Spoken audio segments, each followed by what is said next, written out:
ఏంటో ఈ మధ్య ప్రతి చిన్న విషయానికి కూడా రాజంపేటకు పోవాల్సి వస్తుంది.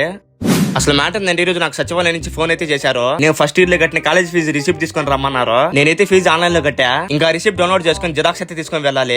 ఇంకా నా దరిద్రం కొద్ది మా ఊరు సైడ్ అయితే ఆన్లైన్ జిరాక్స్ అయితే లేదు. అదే వాట్సాప్ లో ఫోటోస్ పెడితే జిరాక్స్ ఇస్తారు కదా, అదైతే లేదు. ఇంకేం చేయలేక అన్ని మూసుకొని రాజంపేటకైతే బయలుదేరా. డైరెక్ట్ గా దేవి స్టూడియోకి అయితే వెళ్ళా. ఇంకా లోపలికి వెళ్ళి రెండు జిరాక్స్లు తీసుకున్నా. రెండు జిరాక్స్ల కోసం రాజంపేటకు రావాల్సి వచ్చింది. ఇంకా సరిసరిలే అనుకున్న జిరాక్స్లు తీసుకుని సచివాలయం దగ్గరికి అయితే బయలుదేరా. నేను ఒక్కడే అనుకున్నా, కానీ అక్కడికి వెళ్ళి చూస్తే కొంతమంది అయితే ఉన్నారు. అక్కడ ఒక్కరుంటేనే మనం పోలేము. ఇంకా వాళ్ళంతా ఉండే లోపల అయితే అసలు వెళ్ళలేదు. బైక్ మీద కూర్చోన్నా. దగ్గర 1 అవర్ అయితే పట్టింది వాళ్ళందరూ వెళ్లే లోపు. ఇంకా వాళ్ళు వెళ్ళాక లోపలికి వెళ్ళి తంబు అయితే వేసా. ఏలుముద్రలు ఎందుకురా చదువుకున్నా అంటే మీరు అనుకునే తంబు కాదు, బయోమెట్రిక్.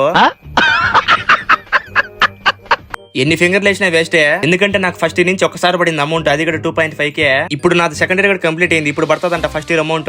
అంటే ఇంకా second year amount 2000 years later పడతాదేమో. డిగ్రీ స్టూడెంట్స్ కానీ లేకపోతే డిగ్రీ అయిపోయిన వాళ్ళు కానీ ఎవరైనా ఈ వీడియో చూస్తుంటే మీకు ఎంత పడిందో కామెంట్ అయితే చేసేయండి. ఇంకా నేనైతే అక్కడి నుంచి అయితే ఇంటికి అయితే వచ్చేసా. సరే మామ, అయితే ఇంకా నెక్స్ట్ వీడియోలో కలుసుకుందాం. బాయ్. వెళ్లే ముందు సబ్స్క్రైబ్ అంటే ఫాలో చేసుకోండి మామ.